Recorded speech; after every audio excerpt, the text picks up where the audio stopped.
दोस्तों जय मसीह की।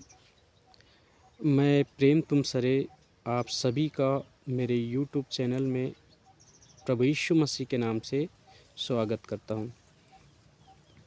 दोस्तों मैं बता दूं, मैं मध्य प्रदेश के बालाघाट ज़िले से हूं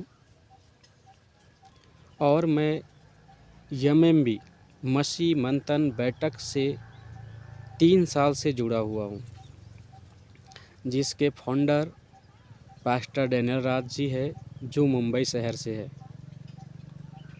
और मैं उनकी शिक्षा को और एमएमबी को फॉलो करता हूँ। एमएमबी क्या है? आज बहुत से मसीहियों के मन में ये सवाल पैदा होता है, सवाल उठता है कि एमएमबी जिसे डैनियल राज सर ने जो मुहिम को स्टार्ट किया है, उस मकसद को बहुत से मसीही लोग नहीं समझ पा रहे। एमएमबी क्या है? मसीह मंथन बैठक क्या है? तो मैं आपको बता दूं, मसीह मंथन बैठक खरी शिक्षा की मुहिम है, जिसे हम सब ने मिल के स्टार्ट की है। खरी शिक्षा की मुहिम। खरी शिक्षा क्या है? तो बता दूं, खरी शिक्षा वो है, एक सच्चे परमेश्वर को ठीक तरीके से पेश करना, एक सच्चे परमेश्वर के वचन को ठीक तरीके से इस्तेमाल करना, एक सच्चे परमेश्वर को जिसने सारी दुनिया को बनाया, जिसने सारी सृष्टि की रचना की, पेड़ पौधे पशु पक्षी रेंगने वाले जंतु, चांद सूरज समुद्र नदियाँ, सारी चीज़ों को बनाया, उस परमेश्वर को ठीक तरीके से पेश करना। जैसे अब्राहम ने ठीक तरीके से पेश किया, जैसे इसहाक ने ठीक तरीके से पेश किया, जैसे याकूब ने, जैसे यहूदा ने, जैसे यूसुफ ने, जैसे मूसा ने, जैसे यहोशू ने, जैसे शमूएल ने, जैसे गिदोन ने, जैसे दाऊद राजा ने, जैसे सुलेमान ने, जैसे हिजकिय्याह राजा ने, जैसे यिर्मयाह यशायाह ने, जैसे एजरा एजकेल ने, जैसे दानियल सदरक मेशक अबेदनगो हनन्याह मिसाएल अजरिया ने, जैसे मलाकी ने, जैसे न्यू टेस्टमेंट में, जैसे नए नियम में खुद प्रभु यीशु मसीह ने, पतरस ने, याकूब ने, यूहन्ना ने, पौलुस ने, जैसे पहली सदी में जिस तरीके से परमेश्वर को पेश किया जाता था, जिस तरीके से परमेश्वर के वचन को ठीक तरीके से इस्तेमाल किया जाता था, या सच्चे परमेश्वर के बारे में सबको बताया जाता था, वही मुहिम को आज 21वीं सदी में हम लोगों ने स्टार्ट किया है। वही शिक्षा को ठीक तरीके से सभी लोगों तक पहुँचे और वो उद्धार पाए, वो शिक्षा को हम लोगों ने स्टार्ट किया है। ये है मसीह मंथन, ये है एमएमबी। आज मसीहत में विश्वासियों में बहुत सी गलत टीचिंग चल रही है। एक सच्चे परमेश्वर को ठीक तरीके से पेश नहीं किया जा रहा है, जिसके वजह से आज परमेश्वर का काम रुका हुआ है, उसका प्रचार रुका हुआ है। लोग सच्चे परमेश्वर को जान नहीं रहे हैं। वही मुहिम लेके हम लोग तैयार है कि हम सच्चे परमेश्वर को और परमेश्वर के वचन को, जो बाइबल में परमेश्वर के वचन है, उसे किस तरीके से पेश करें। ये मुहिम लेके हम लोग आज मसीह मंथन से जुड़े हुए हैं। तो मैं इस वीडियो के माध्यम से मैं आपके बीच में एक टॉपिक लेके आया हूँ। तो आइएगा, हम इस टॉपिक पे थोड़ा गौर करेंगे। मैं आपके बीच में कुछ परमेश्वर के वचन लेके आया हूँ। हम देखेंगे, हम देखते हैं बाइबल में केन और हाबिल के विषय में। केन और हाबिल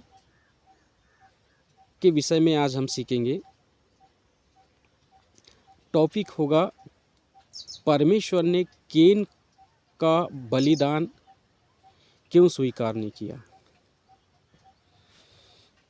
परमेश्वर ने केन के बलिदान को जो परमेश्वर को चढ़ाने के लिए केन लाया था, उसे परमेश्वर ने स्वीकार क्यों नहीं किया। हम इस टॉपिक पे आज बात करेंगे। तो मैं इस घटना को पढ़ने के लिए मैं बाइबल से आपके बीच में वचन पढ़ना चाहूँगा। हम निकालेंगे उत्पत्ति की किताब,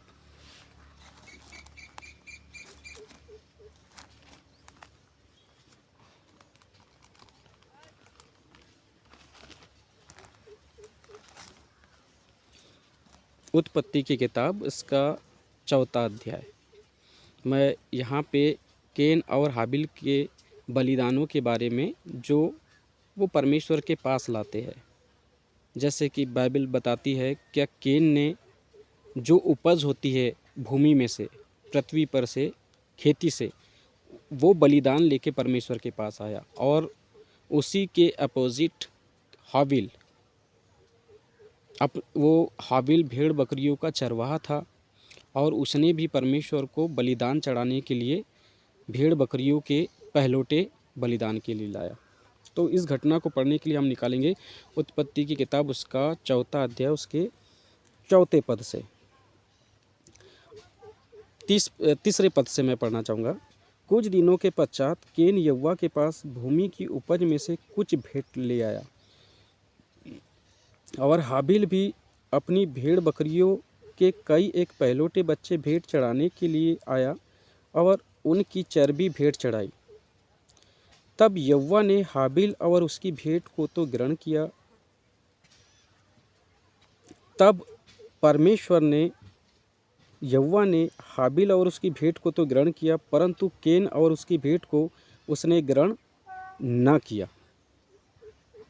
उसकी भेंट को ग्रहण ना किया मतलब दोनों भाइयों ने परमेश्वर के पास भेंट चढ़ाने लाए, जिसमें हाबिल ने भेड़ बकरियों के पहलोटे उनकी चर्बी चढ़ाई परमेश्वर को, और उसी के अपोजिट केन ने परमेश्वर को उपज, जो भूमि से उपज होती है, बोलना चाहिए बाजरा, गेहूँ, चावल, धान, जो भी बोलना चाहिए, जो वो उत्पन्न होती थी भूमि से, वो सब परमेश्वर को चढ़ाने के लिए केन लाया।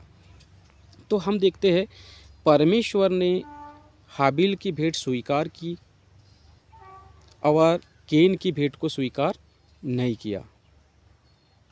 तो सवाल उठता है कि हाबिल की भेंट परमेश्वर ने स्वीकार किया और उसी के अपोजिट केन की भेंट को स्वीकार परमेश्वर ने क्यों नहीं किया। तो सवाल उठता है कि परमेश्वर ने केन की भेंट क्यों स्वीकार नहीं किया। बहुतों के मन में ये सवाल उठता है, क्यों नहीं किया, क्या कारण हो सकता है। कईयों का मानना है, जो मसीह है, जो परमेश्वर को प्रभु यीशु मसीह पे विश्वास करते हैं, जो बाइबल को पढ़ते हैं, कईयों का मानना है क्या वो भूमि की उपज थी, इस वजह से परमेश्वर ने स्वीकार नहीं किया, इस वजह से परमेश्वर ने उसे स्वीकार नहीं किया। पर हम जब डिप्थ में जाते हैं, गहराई में जाते हैं, तो ये कारण नहीं था कि वो भूमि से उत्पन्न हुई।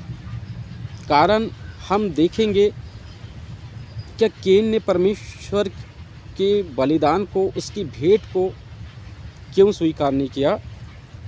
हम देखेंगे क्योंकि केन से परमेश्वर को, केन के बलिदान को परमेश्वर ने क्यों ग्रहण नहीं किया, इस बात को हम देखेंगे।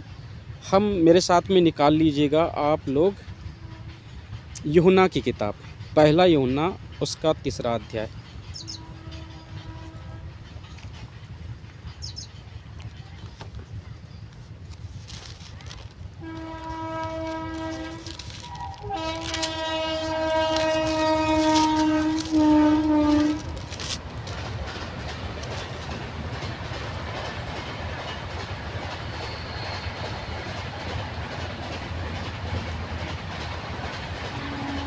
मेरे साथ में आप सब ने निकालिएगा पहला यूहन्ना, उसका 3रा अध्याय, उसके हम 11 पद से पढ़ते हैं कि ये प्रकाशन यूहन्ना को मिला पहली सदी में, जब यूहन्ना प्रभु यीशु मसीह का प्रचार करता था। तो हम आज देखेंगे कि परमेश्वर ने केन के बलिदान को स्वीकार क्यों नहीं किया। हम इस चीज़ को सीखेंगे, क्योंकि जो समाचार, पहला यूहन्ना 3रा अध्याय, उसका 11 पद से मैं पढ़ रहा हूँ। क्योंकि जो समाचार तुमने आरंभ से सुना वह यह है कि हम एक दूसरे से प्रेम रखें, एक दूसरे से प्रेम रखें। एक इंसान को दूसरे इंसान से प्रेम होना चाहिए, उसके प्रति दया होना चाहिए। तो हम देखते हैं यूहन्ना कहता है वो ये है कि हम एक दूसरे से प्रेम रखें। 12 पद, और केन के समान ना बने जो उस दुष्ट से था। उस दुष्ट से था मतलब यहाँ स्पष्ट रूप से बताता है वचन क्या केन बुराई में था, बुराई करने वाला था, पाप करने वाला था। इसलिए परमेश्वर ने उसके बलिदान को, उसके भेंट को ग्रहण नहीं किया, क्योंकि वो मन में पाप लेके एक बुरा व्यक्ति था और उस दुष्ट से था, मतलब शैतान से था। शैतान के लाइन पे चलने वाला था, शैतान के बुराइयों पे चलने वाला था। और हम सब जानते हैं कि बुराई किसकी ओर से है।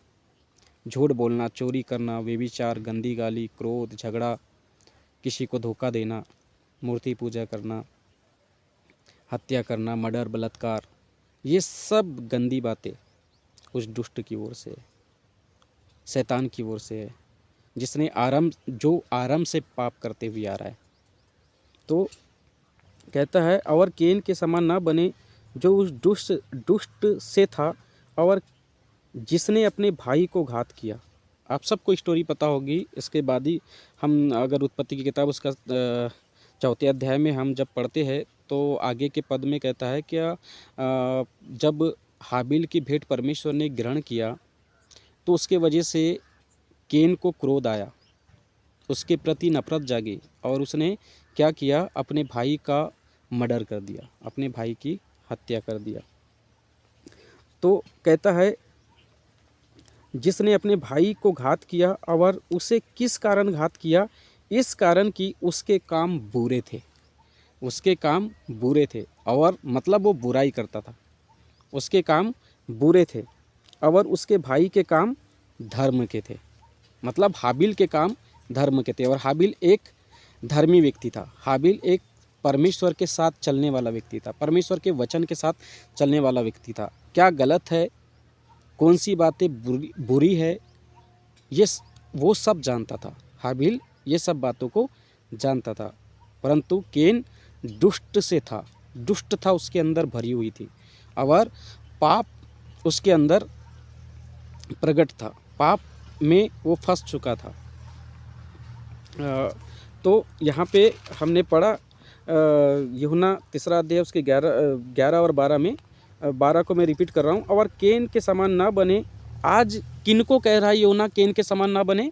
विश्वासियों को, जो प्रभु यीशु मसीह के वचन के अनुसार अपना जीवन जीते हैं, जो सच्चाई को जानते हैं, जो प्रभु यीशु मसीह पे अपना विश्वास लाते हैं, उन्हें यूहन्ना की ये वार्निंग है कि केन के समान ना बने जो उस दुष्ट से था और जिसने अपने भाई को घात किया। और उसे किस कारण घात किया? इस कारण कि उसके काम बुरे थे और उसके भाई के काम धर्म के थे। तो आज बुराई करने वाला अच्छाई करने वाले के खिलाफ ही रहता है, उन्हें अच्छी बातें पसंद नहीं आती, इस वजह से वो जलते हैं, क्रोधित होते हैं और उनके प्रति नफरत रहती है उनके मन में। इसी से कनेक्टेड एक वचन निकालेंगे हम निकालेंगे यहूदा की पत्री। देखो यहूदा किस तरीके से पेश करता है केन के बारे में। हम निकालेंगे यहूदा की किताब, उसमें पहला ही अध्याय है, एक ही अध्याय है और इसके हम 11 पद से पढ़ेंगे। कहता है उन पर हाय क्योंकि वे केन किसी चाल चले। उन पर हाय जो केन किसी चाल चले, मतलब किन को कह रहा है यहूदा? उस समय पहले सदी के जो विश्वासी थे, जो बोलना चाहिए यहूदी थे, जो बुराई करते थे, जो पाप करते थे, उनको यहूदा केन के उदाहरण दे के समझा रहा है। क्या कहता है? उन पर हाय मतलब यहूदा कहता है वो श्रापित है। उन पर हाय क्योंकि वे केन किसी चाल चले। और और मजदूरी के लिए बिलाम के समान भ्रष्ट हो गए। एक कैरेक्टर है बाइबल में जो बिलाम है, जो इज़राइलियों को श्राप देने के लिए बालाक के कहने में वो जाता है, उसका वर्णन यहूदा करता है। पर हम देखेंगे केन के विषय में।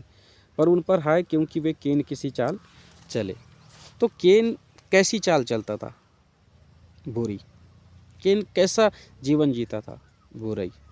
तो इससे हमें ये सीख मिलती है कि केन की ग्रहण को केन के बलिदान को, केन के जो परमेश्वर को चढ़ाने के लिए जो बलिदान लाया था उसको परमेश्वर ने इसलिए ग्रहण नहीं किया क्योंकि वो व्यक्ति बुरा था। वो व्यक्ति बुरा था। तो परमेश्वर आज भेंट से प्रसन्न नहीं होता, उपवास से प्रसन्न नहीं होता।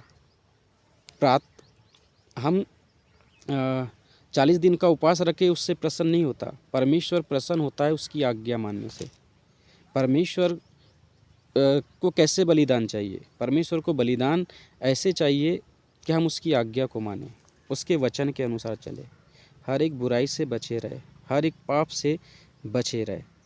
तब परमेश्वर हमारे बलिदान को ग्रहण करता है। हमारा सच्चा बलिदान यही है कि हम उसके राज्य को बढ़ाएं, उसके सुसमाचार का प्रचार करें, बहुत सी आत्मा जो आज भटकी हुई है उससे बचाए। तो इस वीडियो के माध्यम से आपने बहुत कुछ सीखा होगा, मैं आशा करता हूँ। तो आज हमने क्या सीखा कि केन के बलिदान को परमेश्वर ने क्यों ग्रहण नहीं किया? क्योंकि वो पाप करता था, वो बुरा व्यक्ति था और वो परमेश्वर के वचन के अनुसार पवित्रता का जीवन बोलना चाहिए नहीं जीता था और हर एक बुराई उसके अंदर थी। आगे और कंटिन्यू करते हैं हम उत्पत्ति की किताब, उसका हम निकालेंगे 4वां अध्याय, जो मैं केन और हाबिल के बारे में आपको बता रहा था। तो हम देखेंगे आगे के पद को मैं पढ़ूंगा 6वें पद से, तब ये 5वें पद से, परंतु केन और उसकी भेंट को उसने ग्रहण ना किया। तब केन अति क्रोधित हुआ और उसके मुंह पर उदासी छा गई। तब यहोवा ने केन से कहा, तू क्यों क्रोधित हुआ? तू क्यों क्रोधित हुआ और तेरे मुंह पर क्यों उदासी क्यों छा गई? यदि तू भला करे तो क्या तेरी भेंट ग्रहण ना की जाएंगी? मतलब केन क्या करता था? बुराई करता था, पाप करता था। उस वजह से परमेश्वर ने उसकी भेंट को ग्रहण नहीं किया। कहता है भेंट ग्रहण ना की जाएंगी, और यदि तू भला करे तो और यदि तू रिपीट करना चाहूँगा मैं 7 पद को, यदि तू भला करे तो क्या तेरी भेंट ग्रहण ना की जाएंगी? परमेश्वर केन से कहता है यदि तू भलाई करे, यदि तू अच्छा ही करे, यदि तू परमेश्वर के वचन के अनुसार चले तो क्या तेरी भेंट ग्रहण ना की जाएंगी? और यदि तू भला ना करे तो पाप द्वार पर छिपा रहता है। यदि तू भलाई ना करे, मतलब तू अगर बुराई करे और भलाई ना करे तो पाप द्वार पर छिपा रहता है। और पाप किसकी ओर से है? शैतान की ओर से। मतलब कौन छिपा रहता है द्वार पर? शैतान। कहता है पाप द्वार पर छिपा रहता है और उसकी लालसा, उसकी को हाईलाइट करूँगा, उसकी लालसा मतलब शैतान की लालसा। कहता है उसकी लालसा तेरी ओर होगी। मतलब शैतान लालसा करता है कि हम उसकी लालसाओं को पूरी करें। तो कहता है उसकी लालसा तेरी ओर होगी, मतलब शैतान की लालसा उसकी ओर होगी। तो आज सोचिए, इस बात पे थोड़ा गौर कीजिए। उसकी लालसा मतलब आज हम जो भी बुराई करते हैं, बोलना चाहिए झूठ, चोरी, व्यभिचार, गंदी गाली, बलात्कार, मर्डर, अन्य जितने भी प्रकार के पाप है जो वचन इजाज़त नहीं देता, सच्चा परमेश्वर इजाज़त नहीं देता, तो हम किसकी लालसा को पूरी करते हैं? शैतान की। हम अगर व्यभिचार करते हैं तो हम किसकी लालसा पूरी करते हैं? शैतान की। झूठ बोलते हैं, किसी को कुदृष्टि से देखते हैं, किसी के साथ में हम बोलना चाहिए बुरे काम करते हैं, तो हम हमारा कुछ इसमें हम सिर्फ माध्यम बनते हैं, हम सिर्फ टारगेट बनते हैं। पर लालसा किसकी पूरी होती है? शैतान की। हमारे द्वारा शैतान अपनी लालसाओं को पूरी करता है, क्योंकि शैतान एक आत्मा है और उसको शरीर की ज़रूरत होती है। उसी प्रकार इसके अपोजिट में कुछ बातें समझाऊंगा। परमेश्वर भी अच्छी बातों को सिखाने के लिए, अच्छी बातों को प्रचार करने के लिए, एक अच्छाई प्रकट करने के लिए हमारा इस्तेमाल करता है पवित्र आत्मा। उसी प्रकार दुष्ट भी, शैतान भी हमको बुरी चीज़ें करने के लिए हमारे शरीर को इस्तेमाल करता है कि हम उसकी लालसाओं को पूरी करें, उसकी लालसाओं को पूरी करें। तो हम जो भी बुराई करते, जो भी पाप आज हम करते हैं, तो उसकी लालसाओं को पूरी करते हैं। जब हम शैतान की लालसाओं को पूरी करते हैं तो हम परमेश्वर के विरुद्ध हो जाते हैं। और वही केन के साथ था, ऐसा ही केन का जीवन था, ऐसा ही केन के साथ था। और एक रेफरेंस से याद नहीं आ रहा है, प्रभु यीशु मसीह शास्त्री फरीसी को कहते हैं कि तुम अपने पिता शैतान से हो और उसकी लालसाओं को पूरी करते हो। तो हम जब भी बुराई करते हैं, जब भी कोई पाप करते हैं, तो हम किसकी लालसा पूरी करते हैं? शैतान की लालसा पूरी करते हैं। तो मैं सबसे रिक्वेस्ट करूँगा कि हम वचन के अनुसार चले, हम परमेश्वर के वचन के अनुसार चले। और हम केन और हाबिल से यही सीख सकते हैं कि केन एक बुरा व्यक्ति था, वो दुष्ट से था, उसके अंदर बुराई थी, इस वजह से परमेश्वर ने उसकी भेंट ग्रहण नहीं की। मैं आशा करता हूँ कि ये वीडियो आपको समझ आया होगा और ये बातें उसे आप सीख पाए होंगे कि परमेश्वर ने केन की भेंट को क्यों स्वीकार नहीं किया। बस इस वीडियो में इतना ही मैं कहना चाहूँगा। और मैं सबसे आशा करूँगा कि आप भी परमेश्वर के वचन में बढ़ते जाइएगा और खूब से खूब बाइबल पढ़िए और परमेश्वर के सुसमाचार के लिए, उसके राज्य के लिए तैयार हो जाइएगा। बस इतना कह के अपना वीडियो मैं ख़त्म करूँगा। सबको जय मसीह की। God bless you all.